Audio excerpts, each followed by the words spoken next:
जय माँ काली मित्रों। आज का वीडियो जो है वो है कलुआ मसान साधना। कई व्हाट्सएप पर मैसेज आते हैं कि गुरुजी कोई ऐसी साधना बता दीजिए कि जिसमें मंत्र जप ना करना पड़े और घंटों बैठना ना पड़े। पहले तो मैं आपको बात बता दूं कि जो मंत्र जप की साधनाएं होती है ना, उसमें एक लेवल होता है जिसमें आप पूर्ण रूप से सहमत होते हो कि साधना सिद्ध होगी या नहीं होगी। दो चीज़ें होती है, यानी अगर आप मंत्र जप पुण्य करते हो तो वो साधना जो है अगर प्रत्यक्ष नहीं हुई आपके सामने तो आपको पता चल जाता है कि अभी तक मेरे में कोई कमी है और शक्ति आई है, दृश्य रूप में आई है और मैंने अनुष्ठान पूर्ण कर दिया है, तो वह आगे के समय में मेरी जो है हेल्प करेगी। और अनुष्ठान पूर्ण नहीं हुआ तो आपको पता चल जाता है कि अनुष्ठान पूर्ण हो गया और आपको यह भी पता चल जाता है कि आपका कोई नुकसान तो नहीं हुआ। जो तामसिक साधनाएँ होती है, शुद्ध साधना में कभी कोई नुकसान होता ही नहीं है। तामसिक साधना में पता चल जाता है इंसान को कि भाई मेरा जैसे समझ लो काम नहीं ठीक तरीके से चल रहा, मेरा नुकसान हो रहा है, तो उसको पता चल जाएगा कहीं ना कहीं मेरे से साधना में गलती हुई है जिसके कारण मेरे को जो है अभी इलाज कर लेना चाहिए। तो वो साधना जो है एक दिन की साधना करके, माता काली जी की या किसी देवी देवता की साधना करके अपने आप को उस शक्ति के नुकसान से बचा लेता है, तामसिक शक्ति से। अभी जो तंत्र साधना होता है, तंत्र साधना में अगर आपने देख लो कि आपने जितना दिन बोला होता है ना अनुष्ठान, उतना दिन का आपने कर दिया तो वो शक्ति आपके पीछे पड़ जाती है, चाहे वो प्रत्यक्षीकरण ना हुई हो, आपके पीछे लग जाती है वो, ताकि वो किसी न किसी रूप से आपके शरीर में संपर्क बना सके और आपको वो प्रदान कर सके जो वो चीज़ें प्रदान करना चाहती है। ये है शुद्ध शक्तियों का महत्व तंत्र साधना में। और जो तामसिक शक्तियाँ होती है तंत्र साधना में, उसमें जब प्रयोग किया जाता है तो प्रयोग तो पूरा आपने कर दिया, पर आपको ये नहीं पता कि वो शक्ति आई है कि नहीं आई है, और आप उसको साधना पूर्ण करके भूल गए और वो शक्ति आपके पीछे काफ़ी समय से लगी हुई है।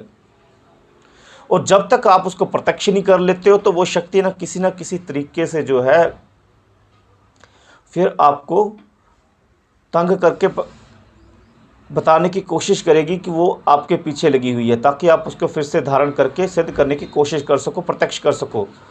और इन शक्तियों में प्रत्यक्षीकरण के समय जो है संकट उत्पन्न होता है, उस समय जान भी जा सकती है अगर आपके पास सुरक्षा कवच नहीं हुआ और या आपको उनके साथ ठीक तरीके से बात करनी नहीं आई, वचन लेने नहीं आए, तो नुकसान होने की पूरी संभावना होती है। ऐसा ही एक तंत्र प्रयोग कलुआ मसान में आपको बताने जा रहा हूँ।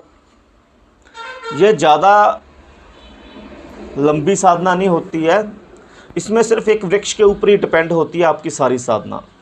जहाँ पर कलुआ मसान जैसे बच्चे की आत्मा को वश में किया जाता है अपने कार्य करवाने के लिए, जहाँ पर कहीं पर बच्चे को, किसी छोटे बच्चे को मिट्टी में दबाया हुआ हो, दफन किया हुआ हो, वहाँ जाकर उसको निकालने की कोई ज़रूरत नहीं है, बिल्कुल भी नहीं निकालना है। वहाँ पर जाकर बस एक वृक्ष लगाना है आपने।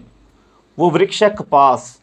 बिल्कुल सही सोचा आपने, कपास जिसमें से रुई निकलती है, उसके बीज जो है वहाँ पर खड्डा करके दबा आने हैं और वहाँ पर रोज़ पानी डालना है और धूप भी करना है। इस बात का ध्यान रखें, पानी भी डालना है और धूप भी करके वहाँ पर आना है। जैसे जैसे वो वृक्ष निकलेगा, बड़ा होगा और उसमें से रुई निकलेगी, पानी आपको एक दिन भी नहीं छोड़ना है, पानी आपको रोज़ देना है, धूप भी करके आना है, ठीक है ना। पीछे मुड़कर नहीं देखना है, इसमें ये चीज़ें बहुत ज़रूरी है कि पीछे मुड़ के नहीं देखना है भाई, वरना नुकसान हो सकता है। फिर पहले बता दूं आपको कि तंत्र साधनाएं हैं, मंत्र साधनाएं नहीं है ये। जिस समय वो वृक्ष बड़ा होगा तो उसकी जब रुई निकलनी शुरू हो जाएगी, तब उसके एक दिन पहले, ठीक है ना, एक दिन पहले एक जलेबी, ठीक है ना, एक जलेबी वाइट कलर के कपड़े पर रखानी है, ठीक है ना, और विनती करनी है कि मैं जो है आपको अपने कार्यों के लिए वश में करना चाहता हूं, इसलिए कृपया जो है आप अपनी सहमति प्रदान करें।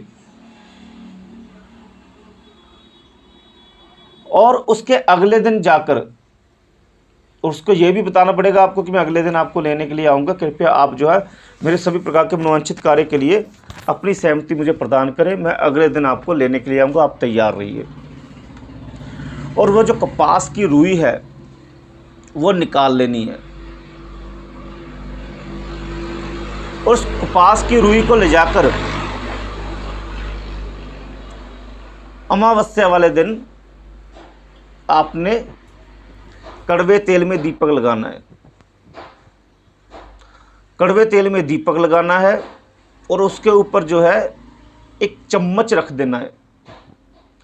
चम्मच रखने के ऊपर उसमें काजल लगेगा। जब चम्मच रखोगे ना आग के ऊपर थोड़ा सा ऊपर करके तो काला हो जाएगा, काजल बन जाएगा। वो काजल आपने आँखों में लगाना है, तब आपको जो है वो कड़वा मसान दिखाई देगा।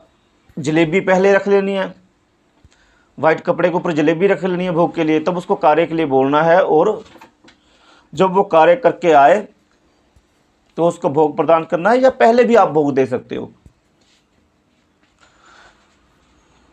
एक तो ये प्रयोग है। एक आपको जब वो वृक्ष बड़ा हो जाए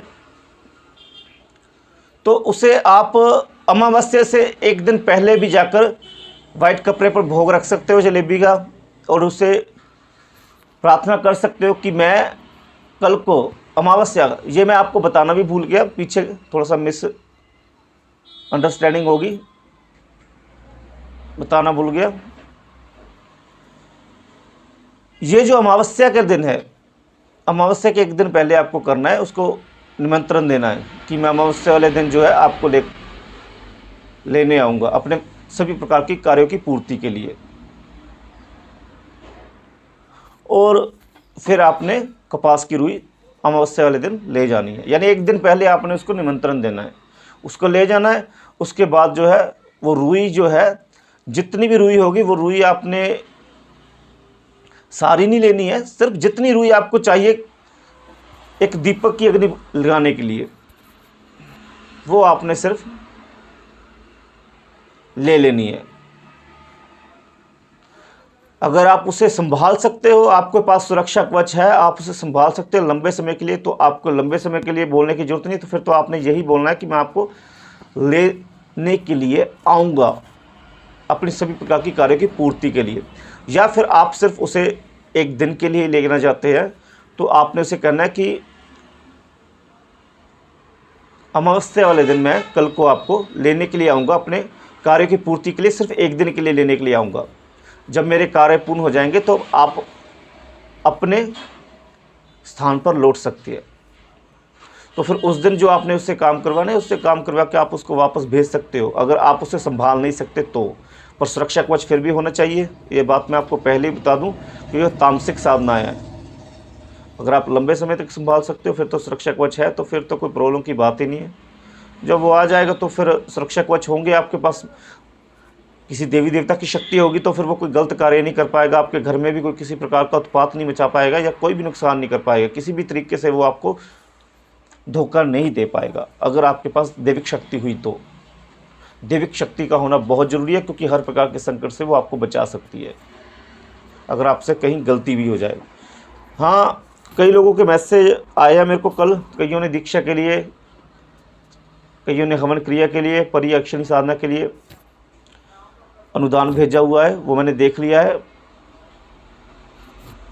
आज मेरे पास समय हुआ था, मैं ऑनलाइन होकर आज ही रिप्लाई करूँगा, नहीं तो कल को फिर मैं सबके जो अपनी जितनी भी आपकी सारी डिटेल है वो भेज देना। कल को मैं हवन क्रिया करनी है मैंने, तो मैं हवन क्रिया करके आपको साधना समझा दूँगा।